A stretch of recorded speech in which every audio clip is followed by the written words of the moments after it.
in component 3, we think the purpose of this component, one is it is helping producers to understand what value propositions on the buyers and then and the end consumers. That's one of the purpose for this component. Then the other component is to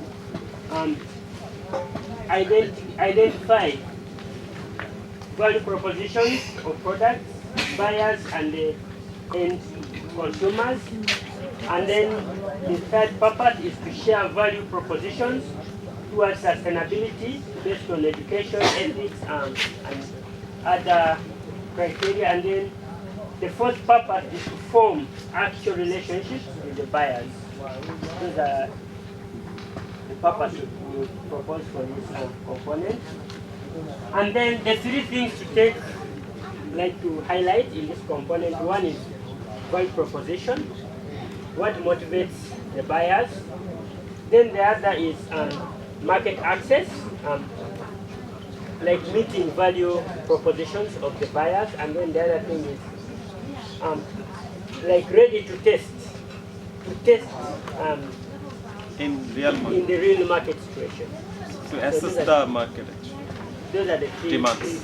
Three things that we want to highlight in that component. Excellent. Very good. I think he has an example. Yeah, you know, this component 3 have a very good linkage with the component 2 because we already identified the channels and buyers in the component 2. So now we are going to work with these buyers.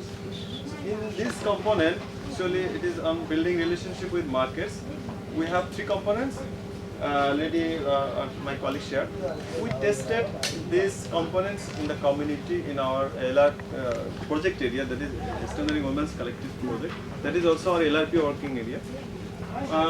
We have some community, we just shared 2 slides here. One, community reaction, what they are feeling about this tools and components. Actually, they said it's really it's a drama. You know, these first 2 components is basically to understand the value propositions and building relationship with markets. How they, it's just their own capacity building. And last part, that means component 3, which actually they are going to apply their skill, their capacity to assess the actual markets and buyers. So that's why they told first 2 components as a drama. It's a kind of drama they are playing, and by this drama they identify the value propositions. They can understand the value proposition, how it is. They also identify the buyers.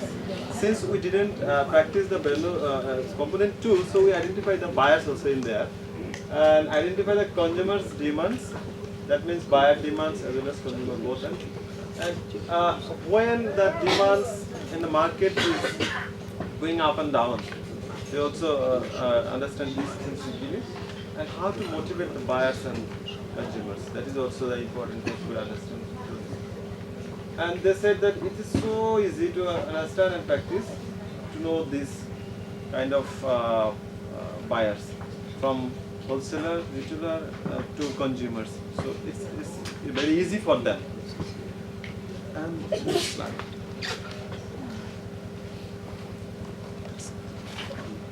Yeah, a bit learning for us actually. Now, though it's very well in working, actually it's functioning in the community. Effective to build relationships with the community, market. Sorry, to build an alternative relationship. It's not a traditional relationship, which already we mentioned that traditional value propositions is very much short-term and profit-oriented. So this is not that. This is like this, which we try to build alternative relationships, which will be win-win, or sharing the risk and also profits, everything. And then, yeah, that is very also raise our community people that it's time consuming to practice this tool. So we may think about how we can reduce the time to practice these tools. Also, but without compromising our purpose. And you know there is a tool pairwise ranking. Actually, when we are working with one product, and then we interview with one buyers in the market. Among the buyers, we identified one to whom we can make a relationship permanently, or to whom there is a possibility to have a partnership with him or her. In that case, we interviewed one person, so we cannot rank with other ones. So that's why I mentioned that when we interview one buyer, then we may not use this one. The peer-wise ranking, which is the last tool of component 3. Which is, I also found that it's very important that to understand the tools and steps very well. Otherwise, it may not give you the more give the basic findings, or what your purpose it may not be achieved. And also the facilitation, that is also important.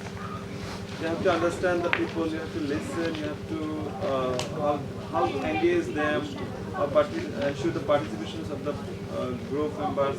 The language also the important, the gesture also an important. So we found that this is when we practiced in the commentary level. Yeah, it's really working well. Found very well. It's my experience. Yeah, it's very effective. Thank you.